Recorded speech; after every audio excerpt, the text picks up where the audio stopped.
Hello प्यारे बच्चों, स्वागत है आपके अपने चहेते यूट्यूब चैनल ज्ञानसु ऑफिशियल पर। मैं रोशन लाल। जैसा कि आप जानते हैं, हम लोग कक्षा 12 के भौतिक विज्ञान का जो पहला चैप्टर क्या है प्यारे बच्चों? वैद्युत आवेश तथा क्षेत्र।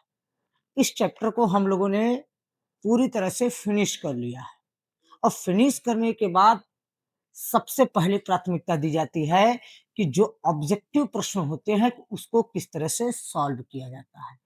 तो आज हम इस वीडियो में आपको बोर्ड परीक्षा में पूछे गए इस चैप्टर से संबंधित जितने भी ऑब्जेक्टिव प्रश्न हैं उसकी चर्चा करेंगे। तो आई होप आपको वीडियो पसंद आएगा, तो अपने दोस्तों को भी शेयर करिएगा, वीडियो को लाइक कीजिएगा, चैनल को सब्सक्राइब कीजिए और अपना ढेर सारा प्यार हमें ज़रूर दीजिएगा।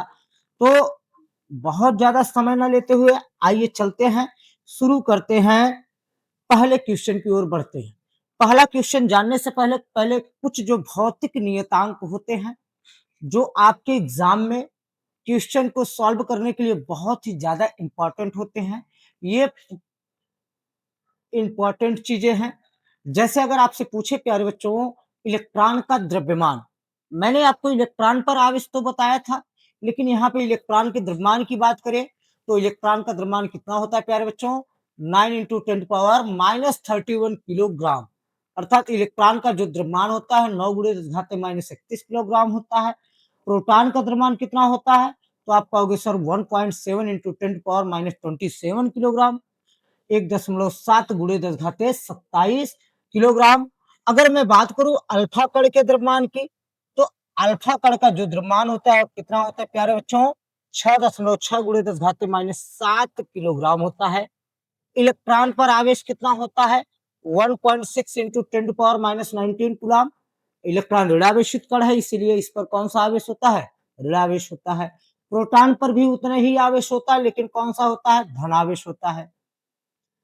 अगर मैं बात करूं अल्फा कण पर आवेश, ये इंपॉर्टेंट फैक्ट है और कई बार बोर्ड परीक्षा में आपसे पूछा है कि अल्फा कण पर आवेश कितना होता है। तो यहाँ पे मैंने आपको निकाल के बताया है कि 2 इलेक्ट्रॉन पर आवेश के बराबर। तो प्यारे बच्चों, जो अल्फा कण पर आवेश होता है ना, वह 2 इलेक्ट्रॉन पर आवेश के बराबर होता है। तो आप कहोगे सर इतना कैसे आ गया? अब एक इलेक्ट्रॉन पर कितना आवेश होता है? 1.6 × 10⁻19। तो 2 इलेक्ट्रॉन पर कितना होगा? तो 16 दूना 32, मतलब 3.2 × 10⁻19 कूलम। अगर मैं बात करूं एंगस्ट्रॉम की, तो आपको पता है कि दूरी का मात्रक एंगस्ट्रॉम होता है और एक एंगस्ट्रॉम में होता है 10⁻10 मीटर होता है। अगर कैपिटल जी की बात करूं, कैपिटल जी मतलब सार्वत्रिक गुरुत्वाकर्षण नियतांक की बात करूं, तो इसका मान होता है 6.7 × 10⁻11 न्यूटन मीटर स्क्वायर प्रति किलोग्राम स्क्वायर होता है। अगर स्मॉल जी की मान बात करूं, तो स्मॉल जी की जो वैल्यू होती है 9.8 मीटर प्रति सेकंड स्क्वायर होता है। कहीं कहीं आपको यह 10 मीटर प्रति सेकंड स्क्वायर भी देखने को मिलता है। आई बात समझ में? किसी भी न्यूमेरिकल को लगाने के लिए इस सारी चीजों को आपके मन में इसकी वैल्यू आपको पता होनी चाहिए, जिससे न्यूमेरिकल को आसानी से लगाया जा सकता है। और दूसरी बात, आप जब क्वेश्चन पेपर बोर्ड परीक्षा एग्जाम देने जाएंगे, तो जो क्वेश्चन पेपर आपको मिलेगा, उस क्वेश्चन के पेपर के जो पीछे सबसे लास्ट पेज पर ये सारी वैल्यू आपको लिखी रहती है। ठीक है, हिंट दिया रहता है। तो आइए शुरू करते हैं, पहले क्वेश्चन की तरफ बढ़ते हैं। पहला क्वेश्चन क्या है प्यारे बच्चों? 8 कूलम ऋणावेश में इलेक्ट्रॉनों की संख्या है। अब आपको मैंने बताया था कि किसी की वैल्यू निकालने के लिए सबसे पहला काम करते हैं उसका मात्रक। अब यहाँ पे क्या है? कूलम। तो आपके मन में ये आना चाहिए कि सर कूलम तो आवेश का मात्रक है, और जब आवेश का मात्रक कूलम है तो आवेश मतलब क्यू, क्यू की वैल्यू कितनी दी है? 8 कूलम। अब पूछा क्या है प्यारे बच्चों? इलेक्ट्रॉनों की संख्या, मतलब नंबर पूछा है। तो जब नंबर की बात करें तो स्मॉल एन की बात करते हैं। अगर नंबर की मैं बात करूं नंबर निकालने के लिए, तो इन दोनों में संबंध सबसे पहले देखो सवाल में किसका मान दिया है। अब मान लिखने के बाद अब पूछो, देखो पूछा क्या है, एन की। तो इन दोनों में संबंध होता है Q equal to n e. आवेशों का क्वांटीकरण से ये सूत्र आया है।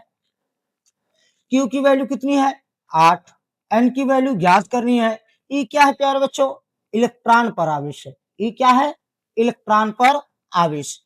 कितना होता है 1.6 इंटू 10⁻⁻19 कूलाम होता है। यहां तक बातें समझ गए।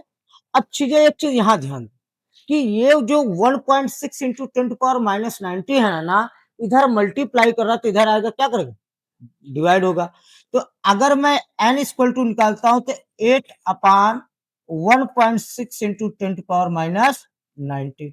अब दूसरी बात मैंने आपको एक चीजें बताई थी, क्या बताया था कि अगर नीचे एक अंक पर दशमलव है और अगर हम दशमलव को हटाते हैं तो ऊपर उतना ही जीरो क्या करते हैं, लगा देते हैं। अब एक अंक है, दशमलव काटेंगे तो ऊपर एक जीरो बढ़ेगा तो 80।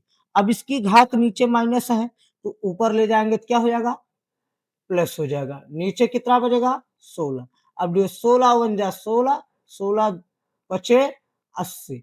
तो n equal to 5 into 10⁻19 electron. कितना आ गया 5 गुणे 10 घाते 19 coulomb. Option number A is the right answer. ठीक है, तो पहले क्वेश्चन का आंसर क्या होगा, 5 गुणे 10 घाते 19 इलेक्ट्रॉन। कितने कूलाम आवेश में, 8 कूलाम आवेश में। ठीक, आगे बढ़ते हैं अगले प्रश्न की ओर। अगला प्रश्न है निर्वात में वैद्युतशीलता का मात्रक। बहुत ही इंपॉर्टेंट प्रश्न। अब आपको मैंने बताया था कि निर्वात में वैद्युतशीलता को किससे प्रदर्शित करते हैं, तो कहोगे सर इप्सिलॉन नॉट से। निर्वात में वैद्युतशीलता को किससे प्रदर्शित करते हैं प्यारे बच्चों, इप्सिलॉन नॉट से। अगर मैं इप्सिलॉन नॉट की अगर मात्रक की बात करूं तो मैंने आपको निकाल कर बताया था। आइए यहाँ पर फिर समझते हैं कि इप्सिलॉन नॉट का मात्रक कैसे निकाला जाता है। अब होता क्या है, आप जानते ही हैं कूलाम का नियम। कूलाम के नियम का सूत्र होता है F equal to 1/4 pi epsilon 0 Q1 Q2 बटे आर स्क्वायर। अब आर स्क्वायर इधर भाग कर रहा है तो इधर जाएगा क्या करेगा, गुणा करेगा। अब Q1 Q2 इसके साथ गुणा कर रहे तो इधर आएगा भाग करेगा। अगर मैं बात करूं 1/4 पाई इप्सिलॉन 0 की तो ये हो जाएगा F इंटू आर स्क्वायर बटे Q1 Q2। अब इसको पलट दीजिए 4 पाई इप्सिलॉन 0 तो ये आ जाएगा, ये भी पलट जाएगा Q1 Q2 बटे F इंटू आर स्क्वायर। ठीक है, तो प्यारे बच्चों एक चीज जानते रहिएगा, क्या कि 4 पाई एक संख्या है, इसकी कोई मात्रक नहीं होता है। तो इप्सिलॉन नॉट का क्या होगा, इप्सिलॉन नॉट Q1 Q2 क्या है, तो आप कहोगे सर आवेश है। Q1 Q2 का है, आवेश है। और आवेश का जो मात्रक होता है ना वह होता है कूलाम। क्या होता है, कूलाम होता है। तो दो बार आवेश है तो कूलाम गुणे कूलाम बटे एफ क्या है, बल है। तो बल का मात्रक क्या होता है, न्यूटन होता है। इंटू आर क्या है, तो आप कहोगे सर आर क्या है, दूरी है। और दूरी का मात्रक क्या होता है, मीटर होता है। अब लेकिन यहाँ पे आर स्क्वायर है तो क्या हो जाएगा, मीटर स्क्वायर। अगर मैं बात करूं तो यहाँ पे हो जाएगा कूलाम गुणे कूलाम, क्या हो जाएगा, कूलाम स्क्वायर प्रति न्यूटन मीटर स्क्वायर। तो निर्वात की वैद्युतशीलता का मात्रक क्या आ गया प्यारे बच्चों, कूलाम का स्क्वायर प्रति newton metre square. Option number A is the right answer. देखो एक चीज आप अपने मन में बैठा लीजिए, आप किसी भी भौतिक राशि के मात्रक को अगर आप रटना चाहेंगे ना, इतनी भौतिक राशियां हैं कि आप उसके मात्रक को नहीं रट सकते। इसीलिए चीजों को हमेशा निकालना सीखो कि कैसे निकाला जाता है, और ये तभी निकाल पाओगे जब आपको फार्मूला याद हो। तो ये चीज ध्यान रखिएगा कि आपको सबसे ज्यादा जोर किस पर देना है, तो आपको देना है किस पर, फार्मूले पर। और जब आप फार्मूले पे जोर देंगे तो आप परिभाषा भी बना सकते हैं, सूत्र मात्रक भी निकाल सकते हैं, और बीमा भी बना सकती है। ठीक, इतनी बात समझ गए। तो निर्वात में वैद्युतशीलता को किससे प्रदर्शित करते हैं? तो आप कहोगे सर इप्सिलॉन से, इप्सिलॉन नॉट से। और इप्सिलॉन जीरो का मात्रक क्या होता है? कूलम्ब स्क्वायर प्रति न्यूटन मीटर स्क्वायर। सारी चीजें मैं वीडियो में पढ़ाया हूं। आगे चल बढ़ते हैं। ये सारे प्रश्न जो लिया हूं ना बच्चों, इस सारे बोर्ड परीक्षा में पूछे। अगला प्रश्न बहुत ही अच्छा प्रश्न है, 2024 में पूछा गया था। एक कूलम्ब, ये इसको हम माइक्रो कह सकते हैं, माइक्रो कूलम्ब। ये ऐसे बनता है माइक्रो, इसे हम क्या कहते हैं? Micro coulomb. माइक्रो, इसको क्या बोलते हैं? माइक्रो। और अगर कहीं भी माइक्रो की बात करता है तो जब भी माइक्रो की बात करें तो 10 घाते 6 से गुणा करें।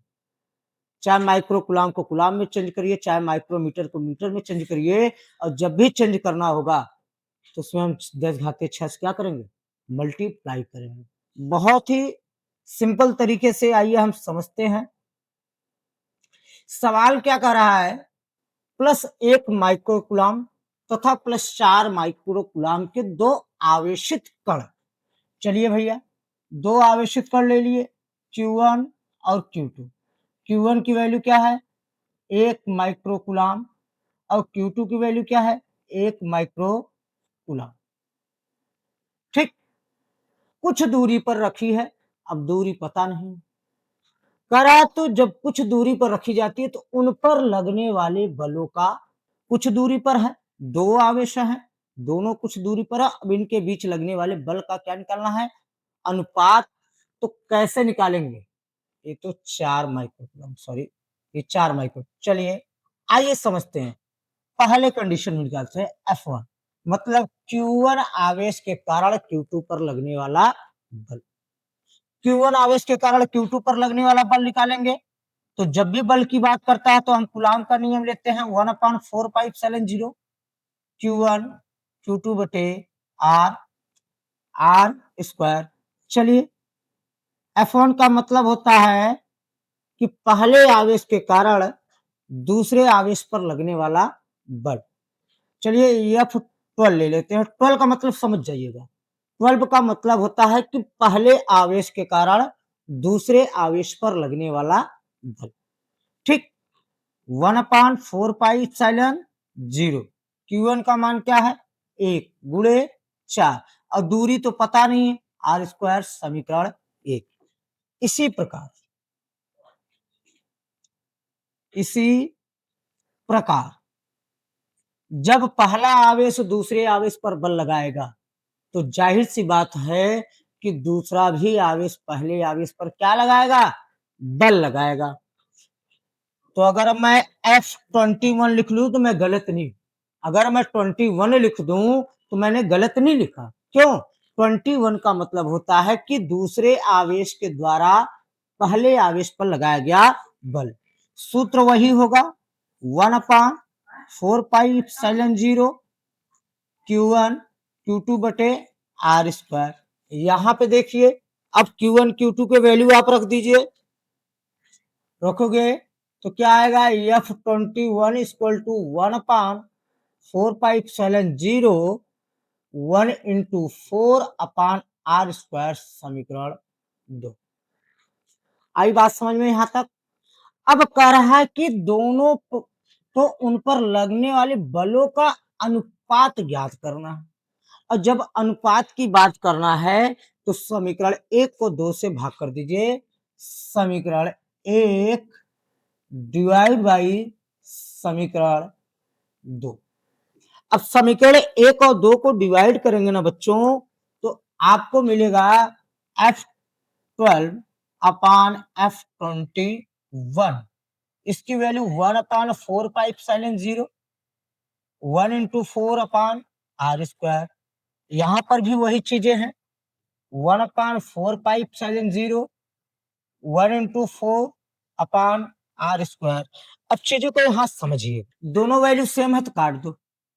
तो F12/F21, ऊपर कितना बचेगा? 1, नीचे भी कितना बचेगा? 1। अगर मैं अनुपात की बात करूं तो F12 अनुपाते F21 लिखूं तो 1:1 हो जाएगा।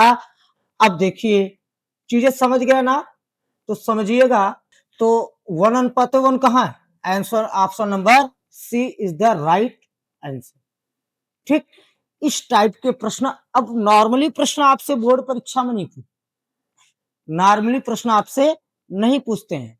अब थोड़ा सा ना सवाल को घुमा कर पूछते हैं। तो अगर सवाल घूम जाए तो अपने दिमाग को नहीं घुमाना है, अपने दिमाग को नहीं घुमाना है, अपने दिमाग को स्थिर रखना। ठीक है, कोई भी काम करने से पहले सोचो, समझो, फिर करो। अगर आप बिना सोचे समझे कोई काम करते हैं तो अर्थ का अनर्थ हो जाए। ठीक है, तो किसी भी काम को करने से पहले सोचिए, समझिए, फिर करिए। आगे बढ़े, ये प्रश्न समझ गए। आगे बढ़ते हैं नेक्स्ट प्रश्न। अगला प्रश्न है, बहुत ही अच्छा प्रश्न है। 3 इलेक्ट्रॉनिक आवेश, मतलब इलेक्ट्रॉनों की संख्या कितनी दी है प्यारे बच्चों? 3, n=3। यहां पे इलेक्ट्रॉनों की संख्या कितनी दी है? तो आप कहोगे सर n=3। आवेश वाले 0.01 मिलीग्राम द्रव्यमान। अब यहाँ पे द्रव्यमान आ गया, इसका मतलब मास की बात कर रहा है। तो मास को इंग्लिश में यम से प्रदर्शित करते हैं और यम बराबर 0.001 मिलीग्राम है। अगर इसको हम इस तरह से लिख दे 1×10⁻³ मिलीग्राम, कोई दिक्कत नहीं? दिक्कत मैंने बताया था, घात का परिवर्तन मैंने आपसे बताया था। अब मिलीग्राम को पहले ग्राम में चेंज करेंगे, तो फिर 1000 से भाग करेंगे, मतलब 10⁻³ से गुणा करेंगे, तो ये हो जाएगा -10⁶ ग्राम। अब ग्राम को फिर किलोग्राम में, क्यों? क्योंकि सारा मात्रक में एमकेएस में निकालता हूं, मीटर किलोग्राम सेकंड में निकालता हूं। अगर मैं यहां पे बात करूं m=1 × 10⁻⁹ किलोग्राम, तो पहले मिलीग्राम को ग्राम में चेंज किया, ग्राम को किलोग्राम में बदल दिया। ठीक, m की वैल्यू आ गई। अब आगे क्या कर रहा है, आइए समझते हैं। द्रव्यमान की एक तेल की बूंद है को संतुलित करने वाले वैद्युत क्षेत्र, मतलब E की वैल्यू पूछी, E की वैल्यू पूछी। तो E की वैल्यू निकालने के लिए प्यारे बच्चों, वैद्युत क्षेत्र की तीव्रता का सूत्र होता है E=F/Q होता है। E=F/ क्या होता है? Q। अब कहोगे आप कि सर यहां पर न तो F की वैल्यू दी है और ना ही Q की वैल्यू दी है। यहां पर न तो F की वैल्यू दी है और ना ही Q की वैल्यू दी है। तो सबसे पहले इन दोनों की वैल्यू निकालते हैं। तो आइए सबसे पहले Q की वैल्यू निकालेंगे। तो Q की वैल्यू निकालने के लिए Q क्या होता है? Nu होता है। आपको पता है N की वैल्यू दी है, तो Q N की वैल्यू कितनी है? 3। और E की वैल्यू कितनी होती है? 1.6 × 10⁻⁹ अब मल्टीप्लाई कर देंगे तो 16×3 = 48, 4.8 × 10⁻⁹ गुना। ये आ गई क्या? किसकी वैल्यू आ गई? Q की। ठीक, Q की वैल्यू आ गई। अब हमें किसका वैल्यू निकालना है? F की वैल्यू निकालना है। तो यहाँ पे क्या दिया है? द्रव्यमान दिया है। जब द्रव्यमान दिया हो, हम F की वैल्यू निकालने के लिए F क्या लेते हैं? mg। F ma होता, ma तब होता है कि जब वस्तु चल रही है रोड पर। यहाँ पे तेल की बूंद है, इसका मतलब तेल ऊपर से गिरेगा तो पृथ्वी अपनी ओर गुरुत्वीय त्वरण के कारण आकर्षित करेगी। तो यहाँ पर अगर मैं बात करूं तो F m की वैल्यू मैंने कितनी निकाली है? तो आपका सर 1 × 10⁻⁹ और G की वैल्यू कितनी होती है? 9.8। आपको बताया है, दोनों का मल्टीप्लाई करोगे तो F 9.8 × 10⁻⁹ न्यूटन। अब यहाँ पे मैंने दो वैल्यू निकाल लिया। अब जब दो वैल्यू निकाल लिया तो आपका किसका मान निकालना है? E का। तो फार्मूला लगा दो। क्या फार्मूला लगाओ? कौन सा? तो फार्मूला क्या है? E equal to F upon Q. आप कहोगे सर एफ की वैल्यू कितनी है? 9.8 गुणे घाते माइनस 9 बटे क्यू की वैल्यू कितनी है? 4.8 गुणे घाते माइनस 19। अब यहाँ पे थोड़ा सा ध्यान दीजिए। ध्यान क्या देना है कि ऊपर एक अंक पे दशमलव है, नीचे भी एक अंक है, दशमलव काट दो, इसकी घात नीचे माइनस, ऊपर जाएगा क्या हो जाएगा प्लस। 98 गुणे घाते माइनस 9 गुणे घाते 19 बटे नीचे कितना बचेगा? 48। अब 48 का जब भाग दोगे तो 48 दूना कितना होता है? 96 होता है। मतलब 2.04 और 19 में से 9 जाएगा 10 घाते 10। अब इसके मात्रक की बात करते हैं। अब इसका मात्रक क्या होता है? न्यूटन प्रति कूलम होता है। आप कहोगे सर ऑप्शन में तो न्यूटन प्रति कूलम नहीं है, लेकिन मैंने आपको बताया था कि इसका वोल्ट प्रति मीटर भी होता है। ये प्रश्न आपसे बोर्ड परीक्षा में पूछा है, तो ढूंढिए कौन सा ऑप्शन सही है। तो आप कहोगे sir option number B is the right answer. तो इस टाइप के प्रश्न को हम किस तरह से सॉल्व करते हैं? ये सारे प्रश्न कॉन्सेप्चुअल होते हैं, फैक्ट नहीं होते। आप इन्हें रट नहीं सकते, आप इन्हें रट नहीं सकते। ये तथ्य आधारित होते हैं। जब चीजों को आप समझोगे तभी इस टाइप के प्रश्न को आप कर पाओगे। और अक्सर बच्चे इसी प्रश्नों में गलती कर देते हैं। आज बात समझ में। अगर आपको यूपी बोर्ड परीक्षा में अच्छा नंबर लाना है तो आपको ना हर प्रश्न को आना चाहिए, और एक ही सब्जेक्ट में महारत हासिल करने से आप अपने आप को बेहतर नहीं साबित कर सकते। आप बेहतर तब कहलाएंगे जब आपको पांचों सब्जेक्ट में महारत हासिल। अर्थात ये कह सकते हैं कि जितना रोल फिजिक्स का होता है, जितना रोल केमिस्ट्री का होता है, जितना रोल बायोलॉजी या मैथ का होता है, उतना ही रोल इंग्लिश का भी होता है और उतना ही रोल हिंदी का भी होता है। मैं अक्सर ये फेज किया हूं कि जो बच्चे होते हैं मैथ के, वो फिजिक्स केमिस्ट्री मैथ इंग्लिश पढ़ते लेकिन हिंदी पर ज्यादा जोर नहीं देते, और वहीं से वो माइनस की तरफ पीछे की ओर जाने लगते। तो इसीलिए हर सब्जेक्ट को समय दीजिए, और बेहतर तैयारी करने के लिए आप हमसे जुड़िए, और सारी कंटेंट आपको आपके इस चैनल के माध्यम से आपको प्रोवाइड कराएंगे। ठीक है, चीजें समझ गए? आगे बढ़ते हैं अगले प्रश्न की ओर। अगला प्रश्न है बहुत ही अच्छा प्रश्न है, ये भी बोर्ड परीक्षा में पूछा गया है। प्रश्न क्या है? तो कहोगे सर करा कि दो बिंदु आवेश के बीच बल F, दो आवेश है उनके बीच F न्यूटन का स्थिर वैद्युत बल कार्य करता है। दो आवेश है और उनके बीच कितना बल कार्य करता है? तो कहोगे सर F बल कार्य करता है ना। स्थिर यदि इनके आवेशों को के परावर्तकांक के माध्यम में रख दिया जाए तब कितना बल लगेगा? तो मैंने बताया था कि पहले आवेश निर्वात में है, तो निर्वात में स्थित आवेशों के बीच लगने वाला बल, जब आवेश निर्वात में स्थित हो तब उनके बीच कितना बल लगता है? तो मैंने बताया था F equal to 1/4 pi epsilon 0 Q1 Q2 बटे R स्क्वायर। समीकरण 1 बना लीजिए। अब कह रहा है कि आवेशों के बीच परावैद्युत पदार्थ रख दिया जाए। अब परावैद्युत पदार्थ कितना? तो जब परावैद्युत पदार्थ रखेंगे तो ये माध्यम हो जाएगा। तो बात करेंगे माध्यम में स्थित आवेशों के बीच लगने वाला बल। यहां पे बात कर रहा हूं आवेशों के बीच लगने वाले बल की। अब आवेशों के बीच की बल की बात करेंगे तो एफ एम, एम मतलब होता है मीडियम, पहले एफ लिया तो इसका मतलब निर्वात, एफएम ले लिया मतलब माध्यम में स्थित आवेशों के बीच लगने वाला बल। तो बात करेंगे वही चीजें होंगी 1/4πε0।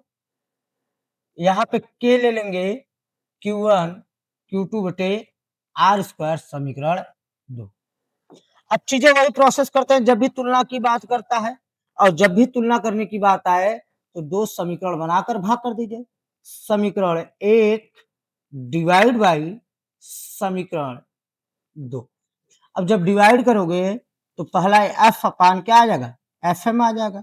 एफ की वैल्यू 1/4πε0 Q1 Q2 बटे आर स्क्वायर, नीचे क्या हो जाएगा 1/4πε0 के Q1 Q2 बटे आर स्क्वायर, ये पूरा कैंसिल। यहां पे आप देखोगे 4 पाई से 4 पाई इप्सिलॉन 0 से इप्सिलॉन 0, और ये जो के बचा है कहाँ चला जाएगा प्यारे बच्चों, तो आप कहोगे सर ऊपर चला जाएगा। तो यहाँ पे क्या है F upon F M equal to K. अब कहोगे सर पूछा क्या, करा कि जब परावैद्युत पदार्थ के माध्यम में रख दिया जाता है तब बल कितना होगा, मतलब एफ एम पूछा है। तो भैया एफ एम को इधर ले जाओ और के को उधर लाओ, तो जब एफ एम इक्वल टू निकालेंगे तो क्या आ जाएगा एफ अपान के। कितना बल लगेगा एफ अपान के। Option number D is the right answer. ठीक, इस टाइप के प्रश्न को सॉल्व करने का तरीका यही। ठीक है, आई बात समझ में, आगे बढ़े चलिए नेक्स्ट क्वेश्चन। ये भी मजेदार प्रश्न है, उसी तरह से होगा। करा कि दो बिंदु आवेशों के बीच केवल परावैद्युत माध्यम में रखा है। पहले कंडीशन में कितना परावैद्युतांक ले लिया केवल।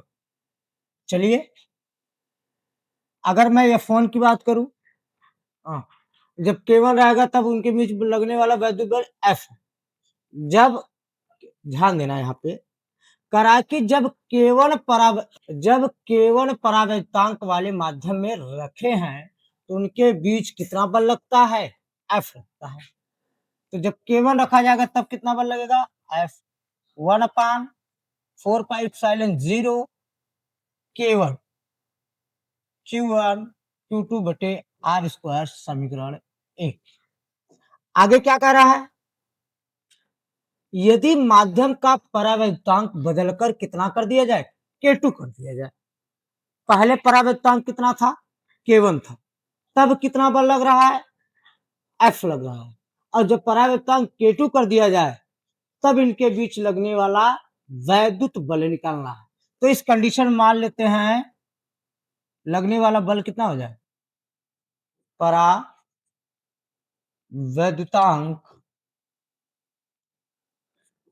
K2 करने पर लगने वाला बल। जब परावैद्युतांक K2 करेंगे तो उस कंडीशन मान लेते हैं कि जो बल लग रहा है कितना लग रहा है F डैश लग रहा है, क्योंकि दोनों को अलग अलग डिनोट करना है। 1/4πε0 परावैद्युतांक कितना हो गया K2, आवेश सेम है Q1 Q2 बटे आर स्क्वायर समीकरण 2। चीजें वही करिए कि समीकरण 1 को समीकरण 2 से क्या कर दीजिए भाग कर दीजिए। तो यहाँ पे हम कर देंगे प्यारे बच्चों समीकरण 1 डिवाइड बाई समीकरण 2। चलिए डिवाइड करिए, F upon F dash equal to F upon F dash अगर निकालना है तो F की वैल्यू 1/4πε0 केवल Q1 Q2 बटे आर स्क्वायर। F डैश की क्या वैल्यू है 1/4πε0 K2 Q1 Q2 बटे आर स्क्वायर। यहां तक चीजें समझ में आई। ठीक है, किसी प्रकार का किसी भी स्टेप में अगर कोई भी कंफ्यूजन हो तो कमेंट जरूर करिए।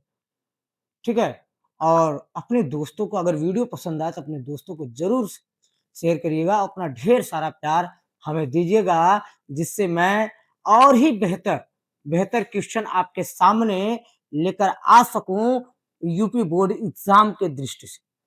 ठीक है, यहां तक बातें समझ गए। अब यहाँ पे कुछ चीजें आप देख रहे होंगे सेम है, और जब चीजें सेम होती हैं तो हम काट देते हैं। 4 पर ये पूरा कैंसिल, ये कैंसिल। अब बचा क्या है, तो आप कहोगे sir F upon F dash,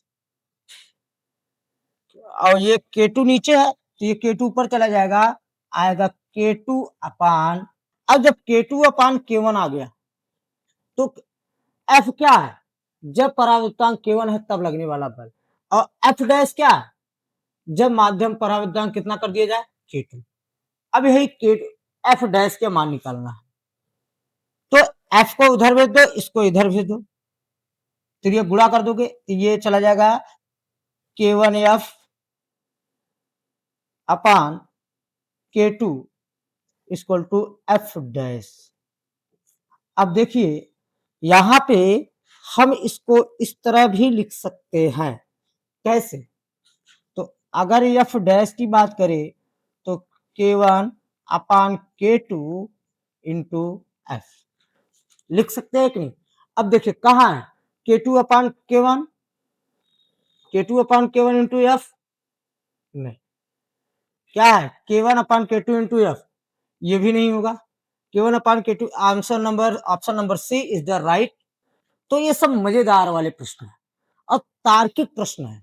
इन सब प्रश्नों को सॉल्व करने के लिए आप दिमाग लगाना पड़े, आसानी से होने वाले नहीं। ठीक है, आगे बढ़ते हैं नेक्स्ट प्रश्न पर। बहुत बढ़िया प्रश्न है ये भी। दो बिंदु आवेशों को कहां रखा है बच्चों, वायु में रखा है, एक निश्चित दूरी पर रखा है। उनके बीच जब वायु में रखा जाता है तब कितना बल लग रहा है, 80। यहां लिख सकते हैं वायु में स्थित आवेशों के बीच लगने वाला बल। जब बच्चों आवेश को कहां रखा जा रहा है, वायु में, और जब वायु में रखा जा रहा है तो उस कंडीशन में कितने न्यूटन का बल लग रहा है, तो आप कहोगे सर 80 न्यूटन। ठीक है, यहां तक बात सही है। आगे बढ़ते हैं। जब इन्हें आवेशों के एक परावैद्युत माध्यम में रख दिया जाता है और दूरी सेम है, करें इतनी ही दूरी पर रखा जाता है, तो इन पर 8 न्यूटन का बल लग रहा है। मतलब माध्यम में स्थित आवेशों के बीच लगने वाला बल। मतलब क्या है प्यारे बच्चों कि जब आवेश को कहां रखा जाता है, माध्यम में रखा जाता है, तो जब माध्यम में रखा जाएगा तो मैंने बताया था कितना बल लगेगा, तो आप कहोगे सर Fm कितना लग रहा है, 8 न्यूटन। ठीक, अब यहां आगे बात करते हैं। अब पूछा क्या है, तो माध्यम का परावैद्युतांक, तो मैंने बताया था परावैद्युतांक को किससे डिनोट करते हैं, तो आप कहोगे सर K से। अब F की वैल्यू दी है, Fm की वैल्यू दी है, K की वैल्यू भी दी है। इसीलिए मैं जब आपको पहला दूसरा वीडियो पढ़ा रहा था कूलाम के नियम, तो जब मैं आपको कूलाम का नियम पढ़ा रहा था बच्चों ना, एक सूत्र निकाला था, वह सूत्र आपकी किताबों में नहीं, वहां पे निकाला था। क्या निकाला था, F upon Fm equal to K। मतलब निर्वात में स्थित आवेशों के बीच लगने वाला बल तथा माध्यम में स्थित आवेशों के बीच लगने वाले बल के अनुपात को परावैद्युतांक कहते हैं। और जब आवेश निर्वात में है तब कितना बल लग रहा है, तो आप कहोगे सर 80 न्यूटन। माध्यम में अगर कितना बल लग रहा है, 8, कितना के, 8 दहा में 80, तो के इक्वल टू कितना, 10। ऑप्शन नंबर कौन सा सही है, option number B is the right answer. ठीक, इसीलिए चीजों को सूत्र निकाल, सूत्र के माध्यम से सारे न्यूमेरिकल लगते। ठीक है, आगे बढ़ते हैं नेक्स्ट प्रश्न की ओर। वेरी गुड, बहुत ही अच्छा इंपॉर्टेंट प्रश्न, ये कई बार बोर्ड परीक्षा में पूछा। क्या है? चांदी का परावर्तकांक होता है। अब यहां पे थोड़ा सा आप कंफ्यूजन, आप कहोगे सर चांदी, तो आपके दिमाग में आना चाहिए कि चांदी क्या है, धातु है, का धातु है, उपधातु है। तो चांदी प्यारे बच्चों क्या है? धातु है। क्या है? तो आप कहोगे सर चांदी एक प्रकार की धातु है, और धातुओं का जो परावर्तकांक होता है वो क्या होता है? अनंत होता है। Option number D is the right answer. ये बहुत ही प्रश्न, कई बार अगर इसी प्रश्न को चांदी ने देखा, अगर यहाँ पूछ ले धातु का परावर्तकांक, तब पर भी ऑप्शन क्या होगा? डी। अब चांदी ने देकर सोना दे दे, प्लेटिनम दे दे, आयरन दे, कोई भी धातु दे दे, अगर धातुओं के परावर्तकांक की बात करें तो उसका परावर्तकांक हमेशा क्या होता है? अनंत। ये अपने दिमाग में बैठा लीजिए। और जितने भी प्रश्न मैं करवा रहा हूं, ये सारे प्रश्न का आंसर मैं अपने वीडियो में, लेक्चर में दे चुका हूं, पूरा लिखा चुका हूं। अगर आप नहीं देखे हैं तो चैनल पे जाइएगा, वहां पे सर्च करिएगा ज्ञानसु ऑफिशियल। चैनल का नाम क्या है? ज्ञानसु ऑफिशियल। और सर्च करिएगा तो वहां पे हमारी सारी वीडियोस पड़े हुए हैं। ठीक है, ये चीजें समझ गए। आगे बढ़ते हैं नेक्स्ट प्रश्न पर। अगला प्रश्न, वायु में रखे दो धनावेशों के बीच मध्य परावैद्युत पदार्थ रखने पर इनके बीच लगने वाला प्रतिकर्षण बल का मान। तो बच्चों आपने बचपन में एक कहावत या ये काम किया होगा, जैसे ये दो चुंबक है, नॉर्थ साउथ, नॉर्थ और साउथ। अगर इन दोनों को वैसे ही चिपकाओगे तो बहुत तेजी से चिपक जाते हैं। लेकिन अगर आपने ये भी किया होगा कि एक शर्ट का एक कोना लिए होंगे और शर्ट के एक कोने को ऊपर एक चुंबक रखेंगे और नीचे उसके एक चुंबक रखेंगे, और जब ऐसा रखते हो तो देखोगे चिपकने वाला बल का मान क्या हो जाता है? कम हो जाता है। इसका मतलब बल का मान क्या हो जाएगा? घटेगा। उसी प्रकार, ये तो चुंबक की बात हो गई, उसी प्रकार आवेशों के बीच, अगर आवेशों के बीच कोई परावैद्युत पदार्थ भर दिया जाए तो उनके बीच लगने वाला प्रतिकर्षण बल का मान क्या हो जाएगा? घट जाएगा। Option number B is the right answer. ऐसा क्यों होता है? क्योंकि जब कोई माध्यम नहीं होगा तो उनके बीच आकर्षण बल और प्रतिकर्षण बल का मान क्या होगा? अधिक। जैसे पति पत्नी की बात करें, आजकल बहुत सारी घटनाएं होती हैं, बुरा मत मानिएगा, कि जब पति और पत्नी के बीच कोई अन्य तीसरा नहीं होता तो उनके बीच प्यार जो होता है ना, बहुत चरम पर रहता है।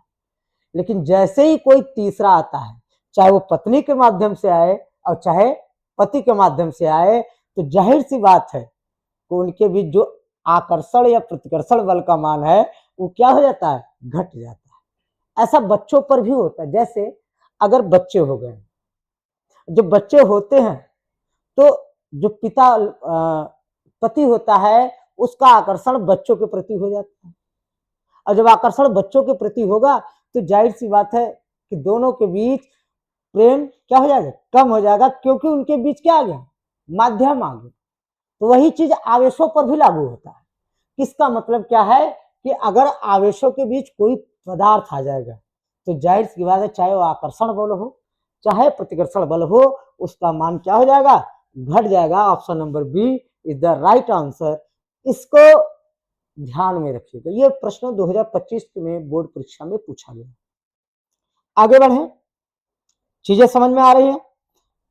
अगले प्रश्न, करा कि परमाणु के अंदर अल्फा कण किस बल के कारण प्रतिकर्षित करते हैं? चलिए समझते हैं। ये मैंने बना लिया बच्चों क्या? परमाणु। और ये क्या हो गया? नाभिक ना।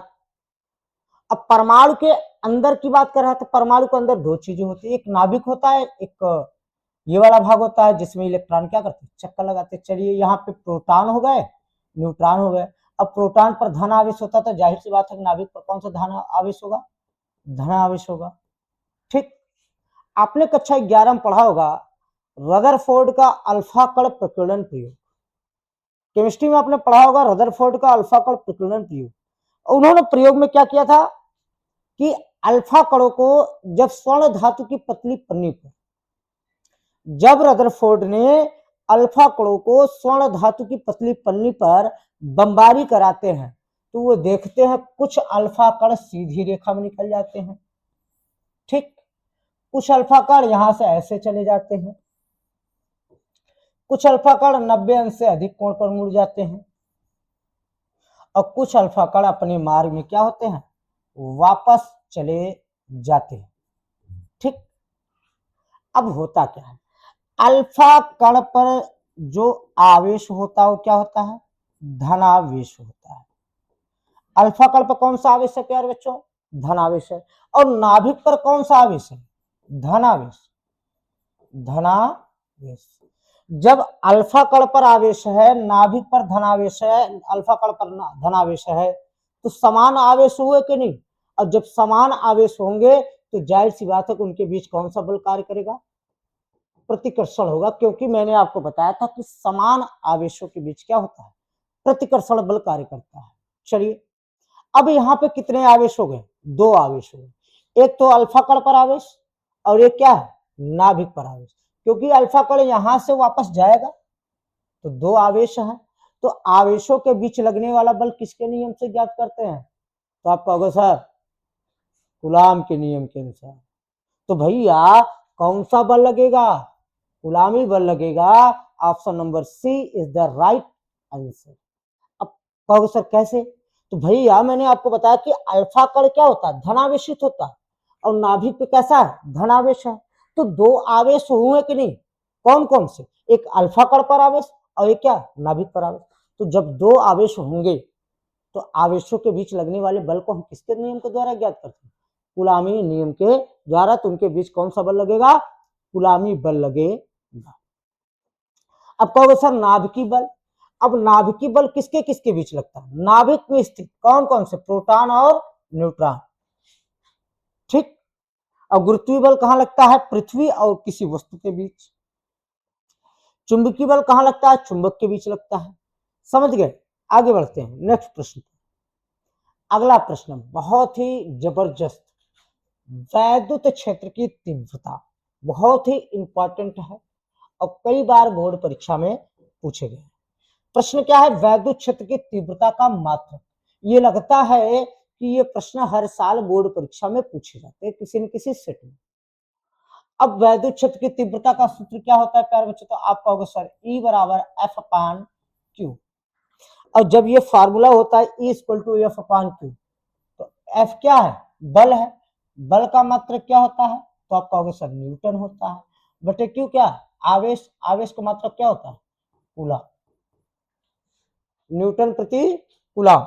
अब देखो कहां है न्यूटन प्रति coulomb, option number C is the right answer. ठीक है, सारी चीजें मैं आपको निकाल के दिखाऊंगा कि ये कैसे आता है। ठीक है, आगे बढ़े अगले प्रश्न की। वैद्युत क्षेत्र की तीव्रता का मात्रक, फिर आप कहोगे सर क्वेश्चन तो रिपीट हो गया, ये भी पूछा। अब कहोगे सर डिफरेंस क्या है, यहां इस प्रश्न में देखो, इस प्रश्न में ऑप्शन क्या क्या है, न्यूटन कूलाम, कूलाम प्रति न्यूटन, न्यूटन प्रति कूलाम, जूल प्रति न्यूटन।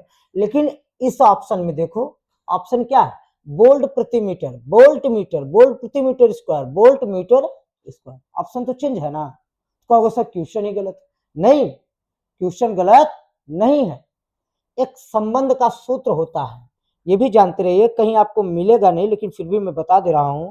आगे जब मैं वैद्युत विभव वाला चैप्टर पढ़ाऊंगा, इलेक्ट्रिक पोटेंशियल वाला, तो ये सूत्र कैसे आता है वहां पर, क्योंकि अभी अगर मैं बताऊं आपको ना तो आपको समझ में नहीं आएगा, क्योंकि आपको विभवांतर नहीं पता, विभवांतर नहीं पता, इसलिए उस सूत्र को नहीं बता।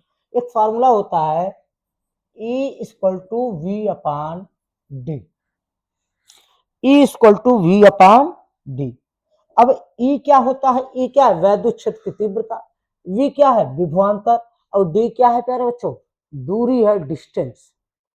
अब ई क्या, ई वैद्युत क्षेत्र की तीव्रता, इसका मात्रक पूछा है, तो विभवांतर का मात्रक क्या होता है, आप कहोगे सर वोल्ट होता है, बटे दूरी का मात्रक मीटर होता है।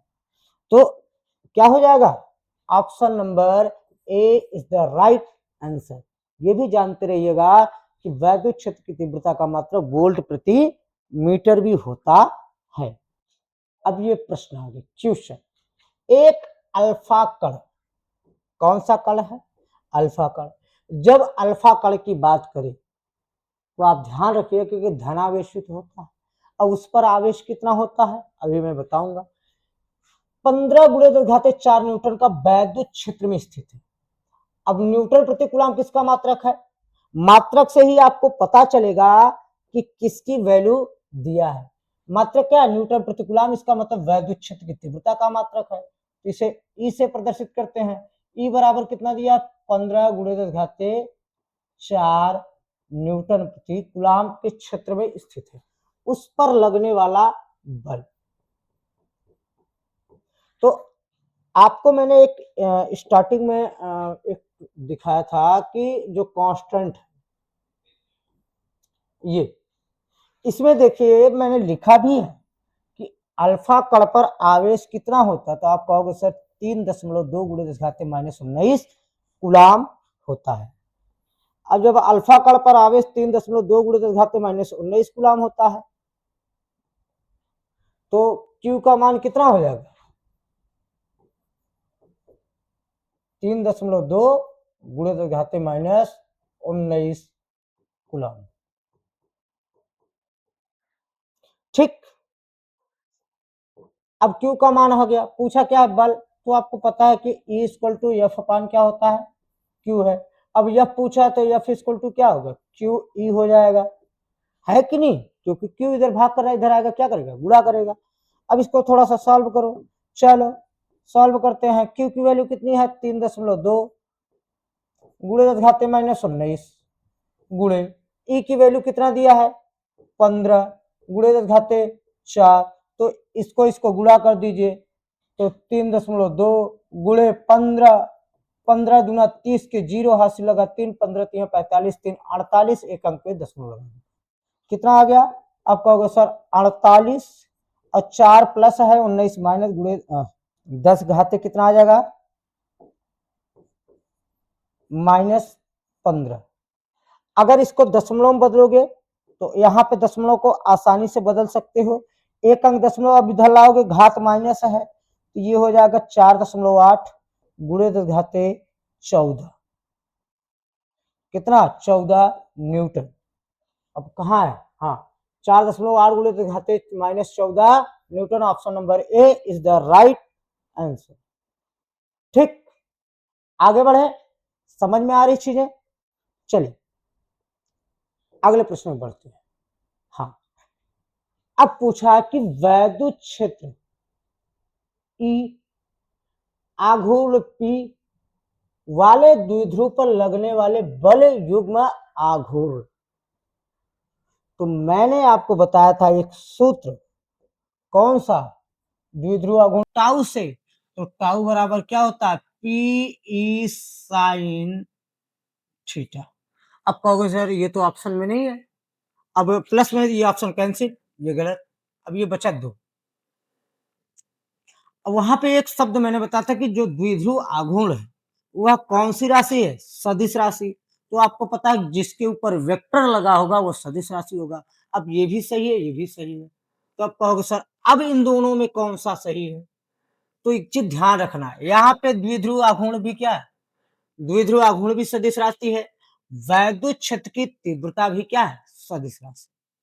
तो एक चीज ध्यान रखना, जब दो सदिश राशि को जब दो सदिश राशि को आपस में गुणा करने पर सदिश राशि प्राप्त हो, जब दो सदिश राशि को आपस में गुणा करने पर सदिश राशि मिलता है तो उस गुणन को हम कहते हैं सदिश गुणन। अब यहाँ पे P भी सदिश राशि है और E भी सदिश राशि है और इन दोनों को गुणा करने पे ये भी सदिश राशि है।